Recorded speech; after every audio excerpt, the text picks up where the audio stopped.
Hello and welcome to another Tattered Cover Live event. For those that don't know, Tattered Cover is an independent bookstore in Denver, but we serve people all over. You can order from us on our website at tatteredcover.com.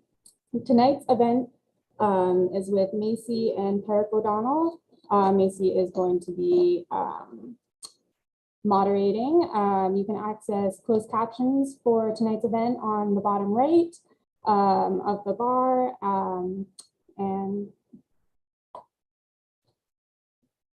So Paraic O'Donnell is the author of The House on Vesper Sands, named one of Crime Reads and Oprah Daily's best historical novels of 2021, and the maker of Swans, named a best book of summer by the New York Times, who called it a darkly gorgeous novel of intrigue and secrets. O'Donnell's prose is lyric, almost Nabokovian in its ability to encompass the cerebral and sensual at once. The maker of Swans is also a Crime Reads best book of June. Paraic lives in Wicklow, Ireland, with his wife and 2 children, and can usually be found in the garden. Macy Cochran is the editorial director at Tin House. Before coming to Tin House, she worked at Inkwell Management Literary Agency in New York.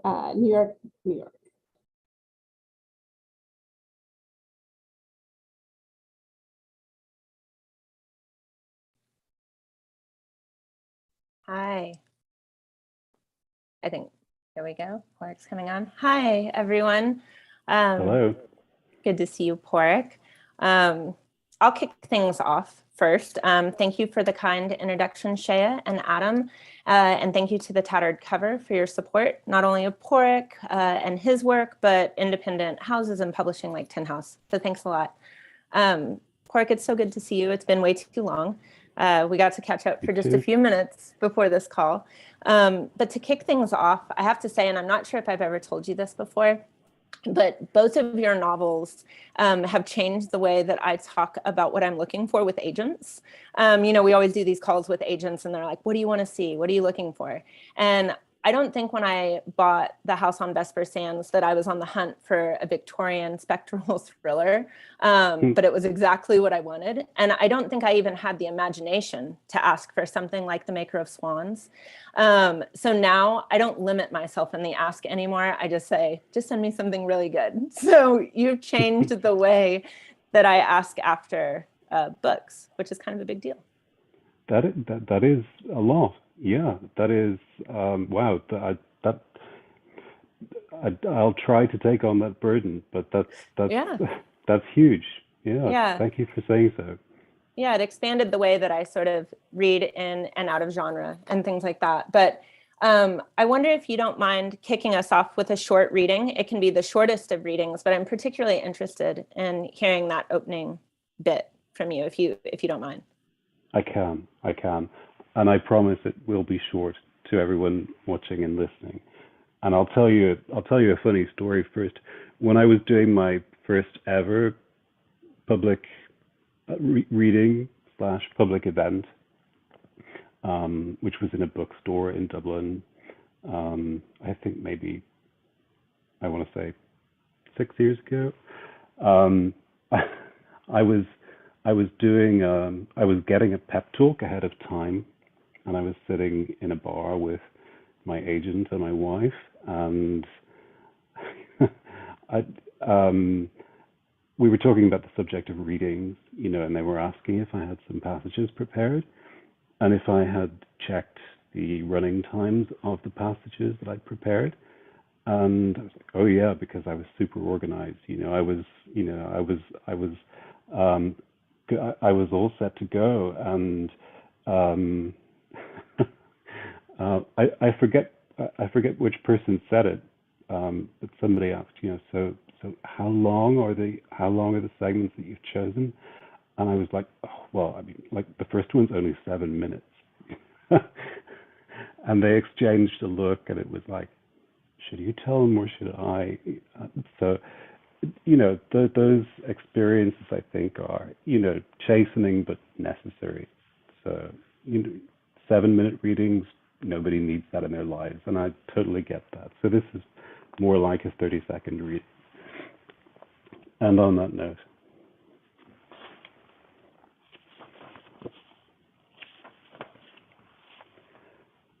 in the dream, There was nothing, nothing, and then fire. It came upon the house with the fury of a sudden storm, a gale of flame that swept the cedars from the lawns and obliterated every window. It flung open the doors and thronged the staircases, possessing rooms with effortless violence. It surged among the hallways, avid and primrose bright, inundating the ballroom, rising in moments even to the chandeliers. Okay, I promise to be quick. Well, I actually think even in a short reading, you do encapsulate a lot of what to come, like what to expect, you know, the language, the beauty, sort of the destruction, the violence. And I had sort of an in-house wager, and I'd like to make it here for the first time with you, but I just felt like that was the first thing you wrote. You know, sometimes as an editor, when you read an opening, really it should start many pages in. But this one, I was like, I bet this is the first sentences that Paraic wrote. What do you think? I could settle that bet. Yeah. I'd like to know how much was writing on it, but yeah, I can settle that bet. The first line was always the first line. It was the first line before there was a book or any semblance of a book or any real tangible notion of what the book might be. That line just came and wouldn't go away. And, you know, from a fictional perspective, you know, I mean, it was a pretty line, obviously. You know, it's sonorous, you know, it has a nice balance, and it's kind of, to me at least, you know, it was enticing, because, you know, there's lots of kind of counterbalanced imagery in there. You know, there's dreams and fire. There's all kinds of potential for disaster or possibly nothing because it's a dream. You know, but it's also problematic, right? And this is coming back to the point about, you know, first lines and, you know, whether and how they work. So, you know, I was clear that this was going to be the first line, but, you know, I knew that I was going to have to tread carefully because, you know, first of all, a lot of readers hate dream sequences. And, you know, the worst kind of dream sequence is the dream sequence, you know, that's right in your face at the beginning. So, you know, I knew I was going to have an uphill challenge in some respects. But I think, or I hope that I found a workaround, and I guess I want to reassure people that, you know, it's, you know, the dream sequence is, you know, that's it. You know, you've heard the dream sequence. You know, after that, everyone's awake and all hell breaks loose. So, you know, I don't, you know, I didn't. You know, I tried to keep a rein on the self-indulgence, but as you know, maybe the you know, dreams are kind of central to the book, you know, and even though I wanted to be careful and not trespass too much on readers' patience, I also wanted to be true to that, you know, because you know, I like to think, and I hope that, you know, there's a lot in the book that is, you know, apart from anything else, straightforwardly entertaining, but it is also very much about, you know, the permeable membranes between dreams and what's real, and, you know, between what's on the page and what's possible out there in the world. So, you know, there's a lot kind of packed into even that first line. And yes, so that's a really long way to answer your very short question, which is that. No, yes, but I'm thrilled. I'm thrilled by well, there you go. There you go. So you take the pot, I hope. Yeah. And I agree with you, though. One of the reasons it works, I think, is that you're not using it as a device to trick. You know, you're not using the dream as a device, or at least it doesn't feel like it. It feels much more knit in. And just really quickly, I want to give a little bit because since the book's not out yet, most of the people in the crowd will not have read it. And I just want to quickly recap just the very beginning, since that paragraph, just so people can catch up. One of the things that drew me to this book so quickly was not only the immediacy of language, the way that you so quickly evoke voice, place, even though it's a place I've never been, not a place I'm not even sure I can go. I go there in your book. But we say this in the house a lot, that the book begins with a bang, because the house butler, Eustace, is woken up in the dead of night, and he finds his mysterious employer, Mr. Crow, and who has just shot a man on the front lawn. And we soon learn, right, that Mr. Crow has been seeing this woman who arrived with the man, and that Mr. Crow is in possession of these supernatural gifts that are amazing, but it's not somewhat, shadowy, and that in killing this man, he's abused those. And so you set up so much potential action, because the subsequent pages, all of the characters have to prepare for a reckoning that is to come for his abuse of these powers.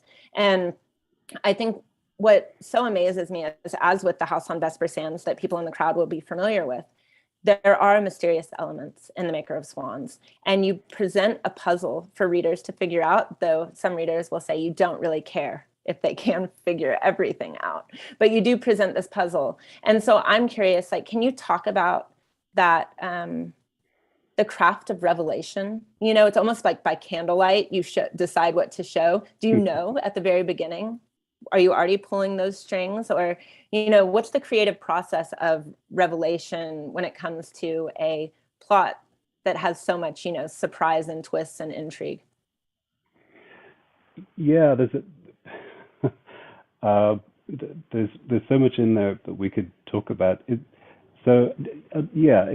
true to say that a lot of people have, and I should say, by the way, that so this book is new in the US, but it came out some time ago in Ireland and the UK, and so there has been time for a whole other half of the world to absorb it and form opinions. And I guess it's fair to say that it has been somewhat polarizing. I don't say that in any way, obviously, to put people off, but a lot of it hinges on what you've just mentioned, which is revelation, or not so much the lack thereof, but the nature thereof. How you reveal things and when and in what way. And for me as a reader, and not just as a reader, but just as a consumer of culture, one of the things that I'm particularly averse to is excessive revelation and excessive signposting and babying the reader or the viewer and assuming too little, giving readers too little credit for, because the act of reading, the acts of reading and writing are collaborative. There is the way in which a story takes form in a reader's mind is the point at which the book becomes what it is. So obviously it's something for me. I experience it as I write it. I experience it again as I reread it, and it takes place for me in a certain way in my mind. But what takes place in one reader's mind and another is going to be very different. I kind of like to respect that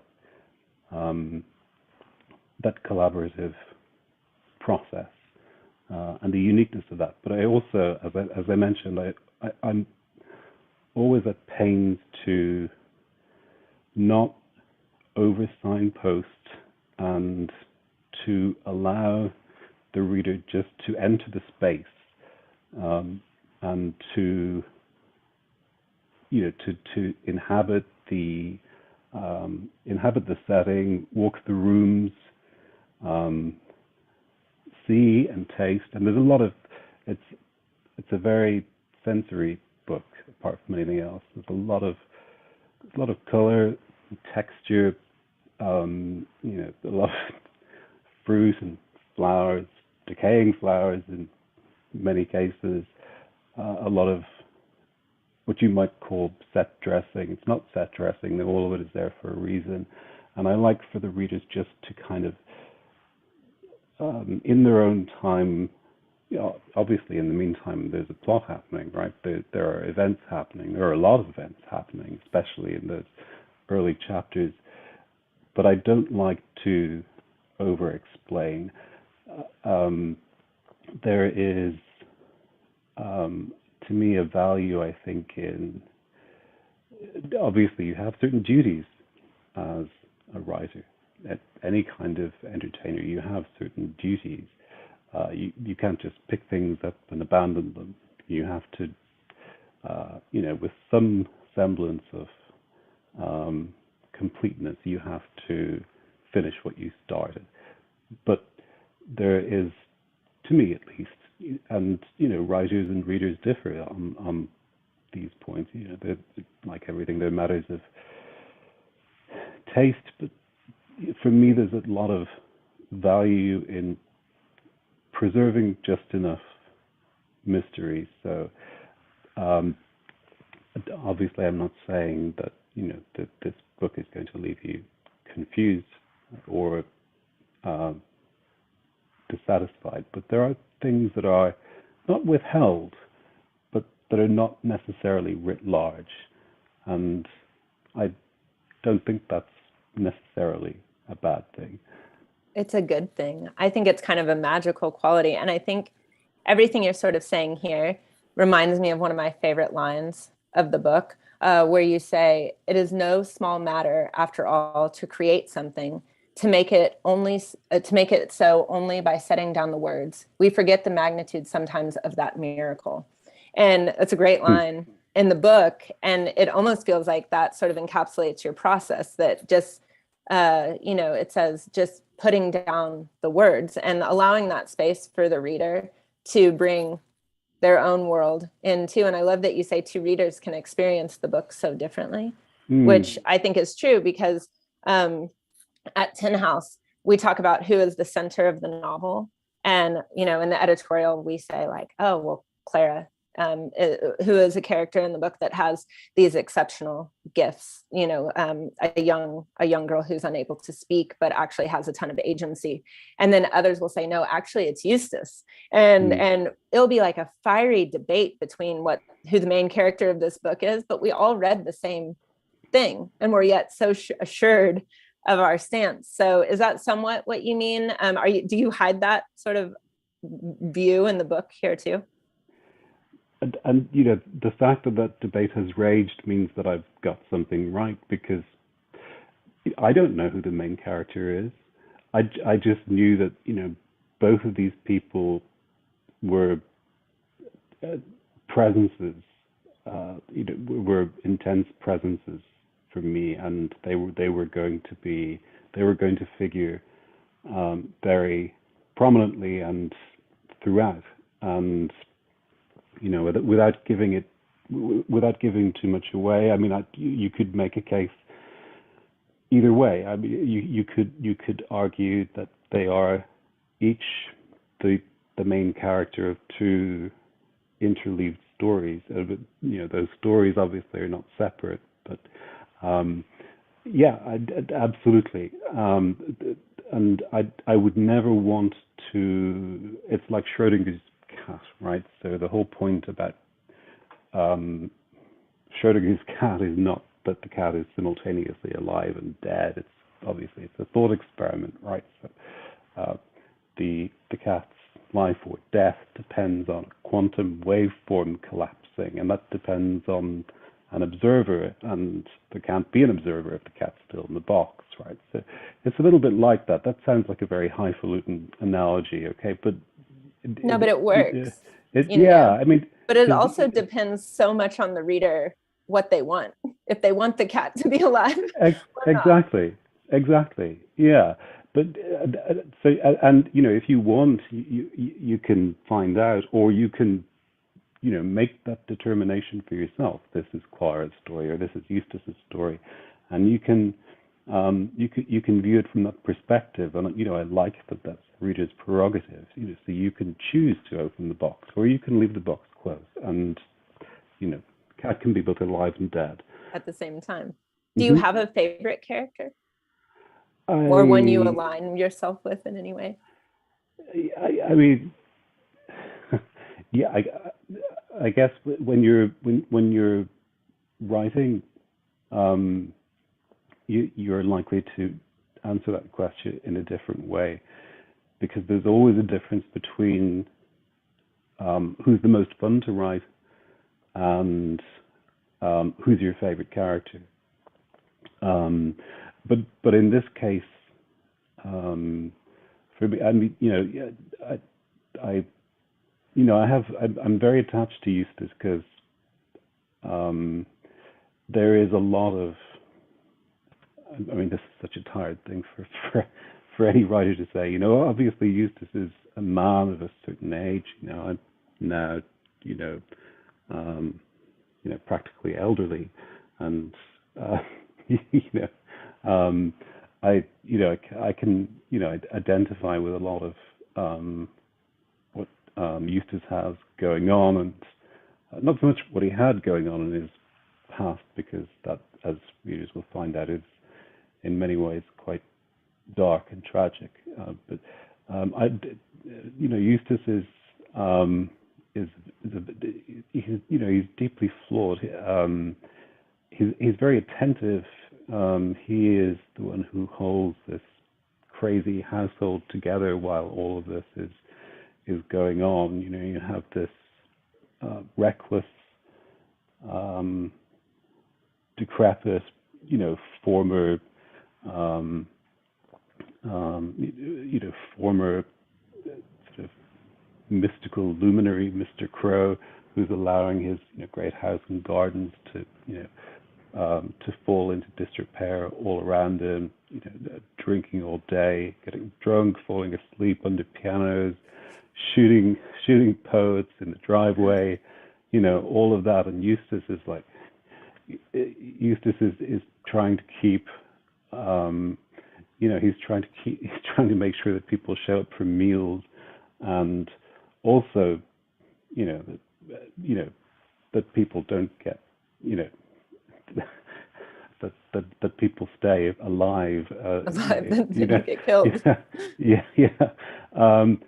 So he's, in that respect, he's kind of responsible and upstanding, and deeply dutiful. But also, there's a kind of slow burning, as we discovered, there's a slow burning, seething rage in him that gets unleashed when Clara is endangered at a critical point in the book, and that kind of brings me around again in a very long and roundabout way to answering your question, which is that Clara is the center of the book, and she came first. So I told you earlier that at first, and this is very typical of me, the first thing to come will be a line often, or just an image, just a single image, and then. What's the first thing that came to you of Clara? So, and this happens early on, so it's not revealing too much. So, Clara's morning rituals and her silence, the fact that she didn't speak, and the fact that she lived. So, the house is vast, and by the way, to answer your question, it's not a real place that you can visit, but it is based on a number of real places. Because one of the things that I do, and I don't know if lots of writers do this, or lots of readers do this when they're reading, you kind of superimpose a whole set of real and imaginary places, almost like stacking, um, um, photographic negatives over each other. Anyway, so it's not a real place, but it's kind of a composite place. And so that I envisioned Clara waking in this enormous, faintly musty house that was obviously magnificent once, as I mentioned, is now, somewhat seedy. You've got all these velvet drapes. They're now pretty much all the same color. And she, just her silence that was always key for me. She's never not doing something. She's always urgently doing something. She's writing. So she has to write things down the moment she emerges from her dreams. That's very important to her. And at the beginning of the book, she's making plans to sneak downstairs and assemble ingredients from the kitchen for what will become a meal for some cygnets, some baby swans that she's discovered nesting at the edge of a lake out there on the estate. So that's her project. First thing on the morning when you first encounter Clara, and that was what came first.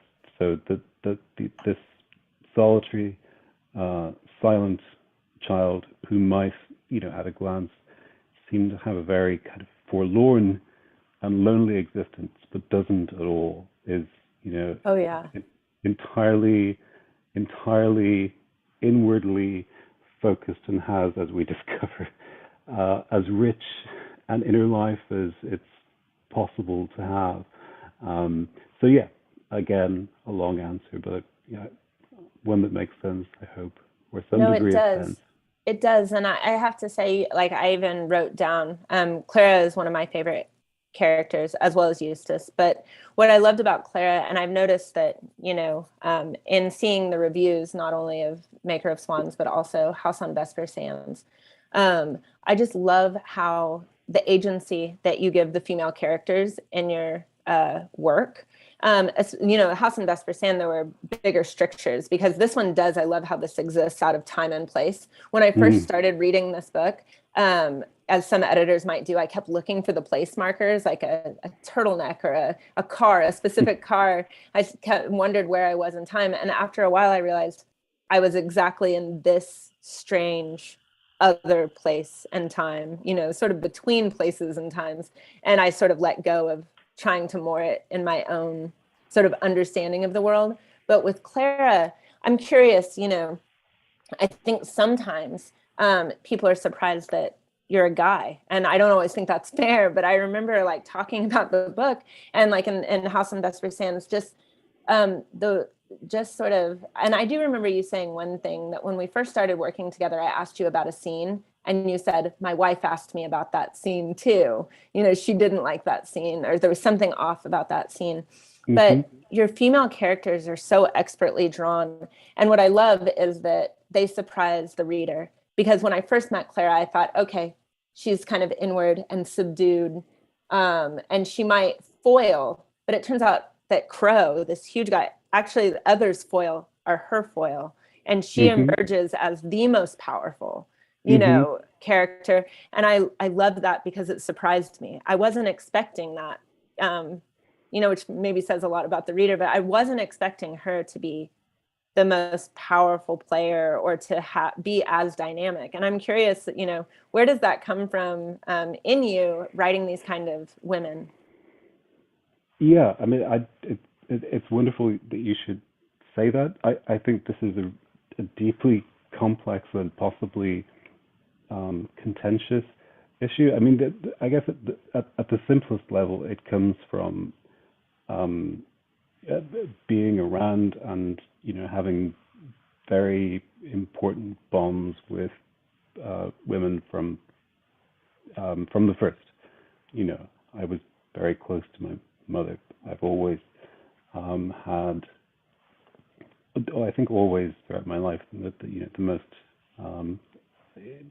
vital and sustaining of my relationships have always been with women, and maybe that accounts for part of it. But I think the one thing that I would never do, obviously, is to claim that I have the lived experience available to me, because obviously I don't. And while it's kind of you to say that I write women well, I'm assuming that I get lots of things wrong too, just by virtue of not being one.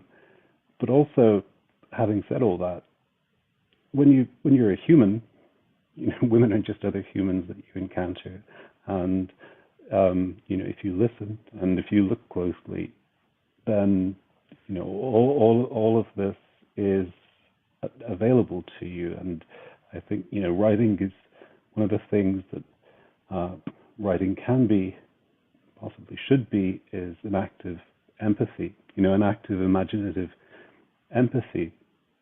And I think we should be also, just in our daily lives, listening and listening to and observing other people's experiences, and if not actually working towards empathy, then just naturally responding with empathy. And I think writing any character is just an extension of that. And so to the extent that I get it right, if I do, then it's just a product of that. I think that's part of being human. Part of being a human who is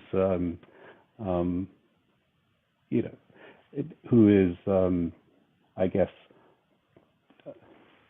it's really hard to describe. Well, it feels I like think you're a human that's paying attention, a like human, a human it that's paying really feels attention. like that. Yeah, and who doesn't necessarily center themselves in the world. I don't center. I'm most of the time unconscious of myself. Maybe that's a But you writer's feel thing. that in the book, you kind of decenter the character you're expecting to hold the Yeah. cards, like you kind of decenter that character. I mean, we're actually, I can't believe we're already past our 30 minutes of when just you and I get to sort of chat, and there are questions coming in. So I'm going to open them up to the audience. But I'll I have like pages of questions because it's not often that the editor gets to like ask all the questions they've been interested in. But just quickly, I do want to make sure that we answer the questions from those in the audience. And so we have a question from John, but as you think of them or as you want to ask them, please don't hesitate to put more questions in. But this one from John is, what are some of your sources of inspiration? And then I'll tag on to John's, because it does sort of ask, I do have a question similar to that, is I don't know if you've ever told me this. I'm very curious your sources of inspiration, but I'm also curious, when you are actively writing, do you read? And that's two questions in one. I generally do, but I read very carefully. I read around my own genre or genres, because I'm typically writing in more than one, and I think that's especially true of The Maker of Swans. So I do read, and sometimes I have to read, because sometimes I'm reviewing, because in my other life I'm also a critic. And sometimes a commission will come in while I'm writing it, so I'll have to read that. But generally, I try not to read. And this will sound weird. I try not to read literary fiction generally while I'm writing, because it might be too good, and I might find it discouraging. I might think, look, there's no point. She's just so much better, or he's just so much better. It's just no. So, but it's not all egotistical. Also, writers have distinct voices and make very distinct impressions. And this isn't true of every writer, but I have a kind of tendency towards ventriloquism and slipping into other voices easily. And I find if I end up inhabiting another writer's book too closely, then I can slip out of my own. So I read lots of genre, lots of science fiction, and lots of fantasy, and lots of thrillers, and anything that's all safe ground for me.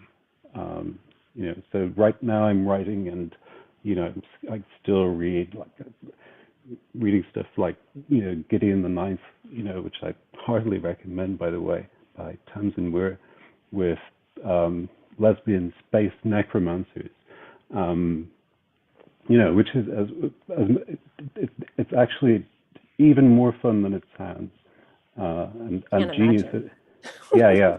No, absolutely. Actually, that one was dangerous because I thought that would be just fun genre mashup science fiction, but it turned out to be way more than that. It turned out to be too good, actually. So that was a mistake. But generally speaking, yeah, I read lots of genre stuff. And influences wise, there are just so many. But yeah, I guess directly on the maker of Swans, I would have to mention books like Gormenghast, I suppose, just for atmosphere, but also less obviously writers like Elizabeth Bowen, who may be less well known, an Anglo-Irish writer who did some sort of big house, Anglo-Irish big house novels, but is incredible just on the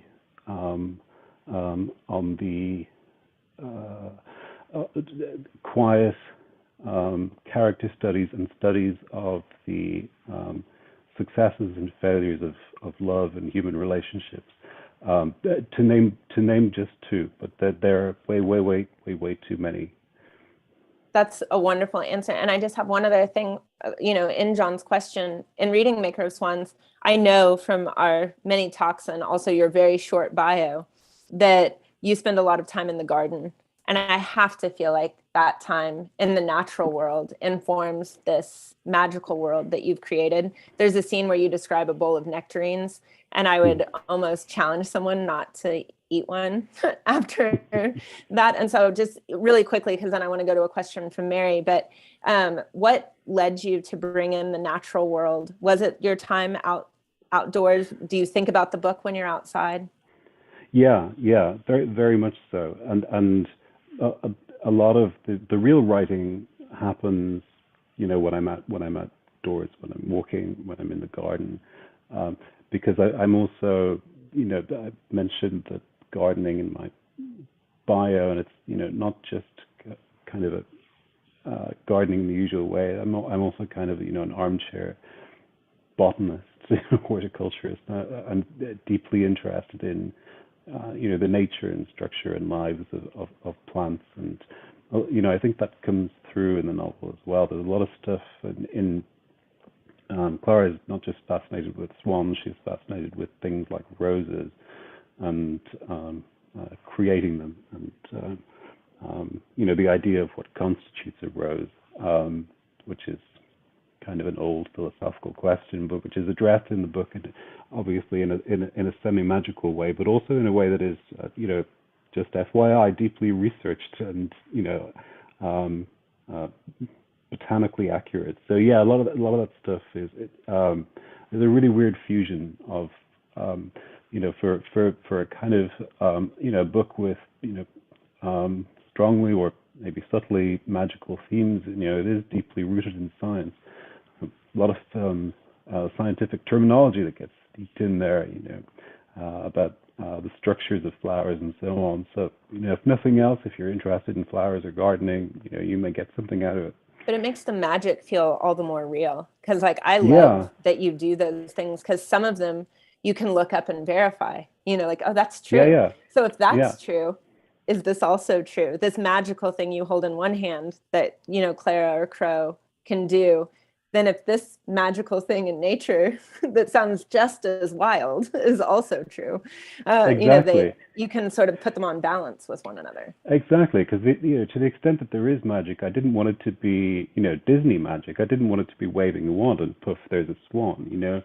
I wanted it to force us to think about what a swan is made of, structurally, from the almost from the molecular level, right up through the skeleton, all of there's I mean, an animal is even more complex, right? You've got all of the these large organs, tissues, there's a lot of stuff going on in there. There's a lot of gunk, but there's also lots of immensely complex structures, nervous systems, vascular systems, and I wanted the magic to kind of explore that.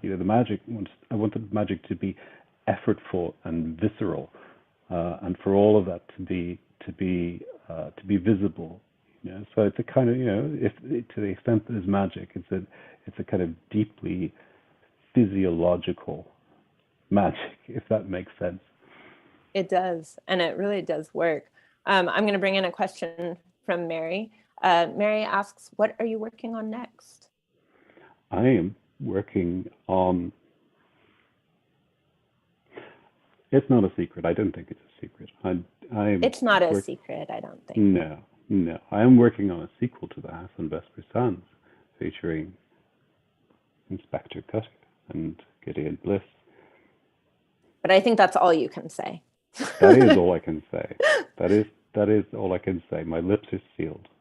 Yeah, but we're all very excited because I know quite a few people will have read House on Vesper Sands because, that was such a big book here. It was a bestseller here and sort of wonderful because I remember when you and I first talked about The House on Vesper Sands, I actually read The House on Vesper Sands second. I read them in the order, correctly, but published The House on Vesper Sands first and then The Maker of Swans. And it was such a delight to see because it got great attention in all of its territories. But it was so amazing to see how quickly the U.S. was ready for Inspector Cutter and Gideon Bliss. And I know people are super excited to see them return. And we have another question up in the chat. This one's from Katie. I love this question. Are there any other genres you want to play with? I think that's great. Oh, yes, there are. And I think I've kind of given away the answer to that question. But thank you, Katie, for giving me an excuse to harp on about this more. Yeah, absolutely. I mean, I'm kind of writer who feels very constrained by genre and who always found it difficult. But when you're going through the process of finding an agent and getting published, telling people that it's that it's not really any particular genre isn't an option, because stuff has to go somewhere in bookstores, and agents and editors tend to be highly allergic to non-genre. The concept of non-genre books. You don't get to say that. You have to pick a lane. So, I've got away with as much as I can by, squeezing lots of supernatural stuff into a Victorian mystery, and and by squeezing some, murders into a historical fantasy in The Maker of Swans. So, I tend to take a lot of liberties.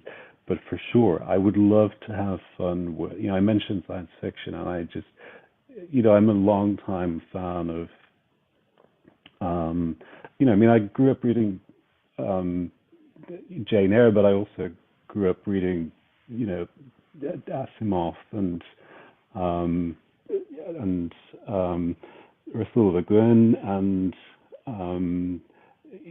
so many others. And I have these really kind of disparate roots, all kinds of, I don't want to make it a highbrow, lowbrow distinction because that's not right, because, the quality comes from everywhere. But yes, to answer Katie's question, I would love to do some science fiction, and I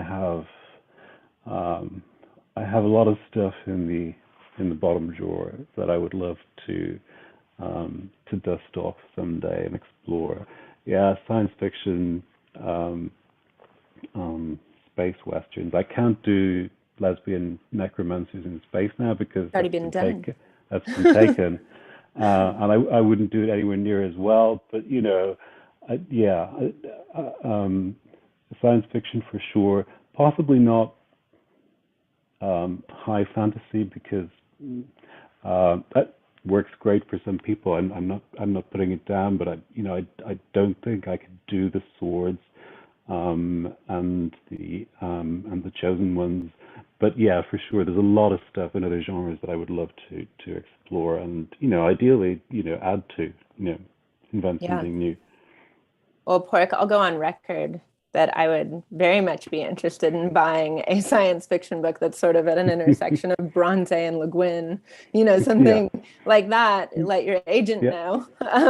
Yeah. If that's in a drawer, I'm very interested, and very Let's talk. excited. Yeah, we'll talk more. And I do think like that sort of like takes us back to the very beginning where I said, I kind of reading you changed what I ask for, because I think in many of the same ways that you as a writer feel like you can't go genre-less, Mm-hmm. editors can't really either, because we also have to take a book and put it somewhere, right? Yeah. But I think one of the reasons is I had never before your book like really worked on a Victorian book, or bought a Victorian book, and it wasn't what I normally read. But then when I realized, like, well, it's so many different things. Like and I think you're able to do speculative fiction in ways that I'm not used to seeing. And, I never thought that a Victorian book could have as like these feminist revenge narrative, right? Yeah. And so I think that it really does encourage, I think by you hybridizing the form, right? Like saying, well, it's this, but it's also a little this, and it's also a little this, opens it up for everyone. Because that's what readers are like, right? I mean, readers are way less hung up on genre than the industry is. I mean, I'm that's not a swipe at the industry. There are practical reasons why these things have to be considered. But when readers pick up books and get passionate about them, it's not because they're science fiction, or it's not because they're historical mysteries, or it's not because they're hard-boiled thrillers. I mean, maybe some readers have particular niches that they're drawn to, and maybe they stay with. But when a reader picks up, I don't know, N.K. Jemisin, is it Jemisin or Jemisin? I'm never sure if I'm getting that right. And anyway, okay, maybe that's fantasy at one level, but it's also lots more. It's deeply folkloric, and obviously it has lots to say about race and history and colonialism and identity and everything else. And it's so reductive to collapse all of that into science fiction. And that's just one example. There's so many books that's true of. And again, readers aren't passionate about them because they're science fiction. They're passionate about them because they're rich and in many ways new and intoxicating and just exemplary, as instances of craft. So yeah, readers don't think that way. So sometimes we should re-examine the ways in which we obsess over that stuff. I think that's true. And I think another thing, like we're talking about sort of some of the strictures that are put on not only writers, but editors or agents when they're, signing authors or editors when they're acquiring books. But one of the things I remember when working on the jacket copy for The Maker of Swans, one of the first questions is, okay, but like, when is it and where is it? That was like the biggest question. Like, we want, the date and the place. Like, that's how it's got to start. That's just, and if you look at a jacket copy, especially like in certain genres, like in thrillers or mysteries or historical novels, that really is part of the model, right? Time, place, because we know that some reader, Anglophiles or historical fiction fans, like the bisects of what they're going to like. And what I loved was I was like, well, I don't know. I don't know what time exactly or what place exactly. And it reminded me of something that you wrote on your website that has stayed with me ever since. And I think I read it when I first started working with you. And I think you were talking about I wrote it down, the Outrun. So that's Amy Liptrot, right? Oh, yeah. And you said something about it is that it was not so much in its sense of place, but rather its primacy of place. And I was like, oh, that's The Maker of Swans. Like, and right. Tell me a little bit about that. Did you write against the idea of a pat, time, and place? I did. Now, here's an interesting fact, though, about The Maker of Swans. And you're right to say that it is somewhat deliberately timeless and placeless, but there are disparate timelines in the book, as you know, and while they are never revealed, it is possible there are subtle clues in each timeline that allow you to place them with a high degree of accuracy. You If do you're, like a if car it, model, right? There's a car. I remember exactly, that. Like, and it's, you know, the make and the model. And so you can figure out that timeline. But then you uh, totally switch halfway through the book yes, to a and new. yes, yes, you do, because you're switching to a timeline that involves the childhood of a major character, um, and one of the things that makes this tricky is that there are time dilation effects at work, because Clara, such is the effect. So Clara is like a black hole, right? She warps space time, right? So the inhabitants of this household have um, elongated lifetimes, not vastly elongated, right? So that that they haven't been around for thousands of years or anything, but it does stretch the timelines a little bit. But like I say, it is possible to work out what those timelines are, and this is the really perverse part about it. I had to be, even though I was never revealing the dates or the places to the reader, I still took exquisite pains to make sure that everything within its respective time period was historically accurate, which is a weird thing to be doing. But I think those kinds of obsessions are even if the reader never gets to find out, I think they're important because they help to build cohesion, right? Because the places and times are not arbitrarily chosen. They're not truly any place anywhere. So I wanted them to be each of them to be sort of organically whole, and yet to preserve some of their mystery. I didn't timestamp them, right? So there's no byline. Yeah, but there is But right, primacy of place, there is like you're saying. primacy. Exactly, exactly. And all of those places, there are many, many real places that are kind of make ghostly appearances in the book, but I will never ever reveal them. I'll go to my deathbed without revealing them. But they're there, and they are intensely faithful representations of those places, and also of some dream places that never existed. But the thing I was going to say about putting the date and time on the cover copy, and in the promo materials, everyone does that, and in some ways it's important because some readers have a preference. Some readers like Victorian, some readers like to go back further. They might like to go. A lot of stuff happening. A lot of fantastic women writers. Renewing the Greek myths, for example, at the moment. And a lot of readers like to know where they're going in time. But by the same token, I know when I'm reading stuff even for review, like I read a fantastic debut last year by a British writer, A.K. Blakemore, The Manning Tree Witches, which is about the real Essex witch trials which took place in the 17th century, and obviously that takes place in a specific date. And I know it's the 1660s, but I can't for the life of me remember what the exact date is now. And obviously I had to, that appeared on the cover, and obviously I had to, verify it from my review, but I don't remember exactly what date that took place, and neither will a reader.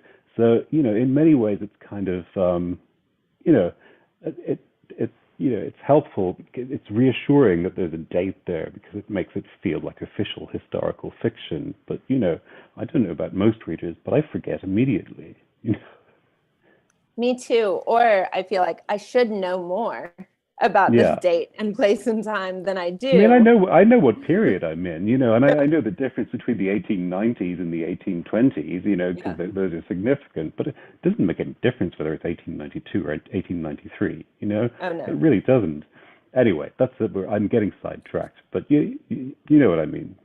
I do. I think we have time for one more question, and I just want to ask this one because it's one that we always hear about on Goodreads or from reviewers or in our Galley Club. But people are big fans of the way you write dialogue, sort of in particular, the sort of smart, sophisticated, and witty, but there's also sort of like an undercurrent of like, like a little bit of roughness too, which is really wonderful. And I just think you so clearly imagine your character. It's so easy to picture the back and forth banter. It sort of takes on a life of its own. And I'm curious, two quick things, because I think we only have a few minutes, but do you like talk out loud while you're doing this, and or do you record yourself? Because it feels so spoken. And if not, because you're shaking your head, I'm thinking no. Do you have any advice for authors who are looking, because dialogue's hard, because it only works when it works. Like when you're an editor and you read dialogue that's not working, you're like, I don't really know how to tell them that it just doesn't sound like people talking, like it just doesn't work. Do you have any advice for how to make that jump? You have to listen. You have to spend your life listening, just in the same way that you have to spend your life watching. And no, to answer your question, I don't do the dialogue out loud because I live in a house with other adults and children, and my dialogue is not the kind of stuff you want to be declaiming out loud at at 2 a.m, which is when I do a lot of my work. You do write like a vampire, because I'll see like when you're on WhatsApp and I'm like, oh gosh, it's late. Yeah. So no, that's not an option, and it's not my tendency anyway. No, I just hear all that stuff in my head, and yeah, it is about, but it's also about just taking joy in language and spoken language. Obviously, like any writer, who's an avid reader, I spend a lot of time on the page, but I also spend a lot of time just listening to people's voices, listening just to the the cross currents of conversation, on the street, or trains and buses and planes and public places. And I've traveled a lot as well, which helps. Do you jot it down when you hear it? No. You just immerse yourself, and if you have, if you take joy in that, then it just, you kind of absorb it. I think, and those voices become, I guess, available to you somehow. I mean, I'm not going to do an accent now because that's always a bad idea. But I can internally do accents and just think and almost inhabit other voices. So yeah, I just sort of choose one, and characters. Once the character is there and the character has a voice, the character has a way of thinking and being and behaving, all that stuff just comes.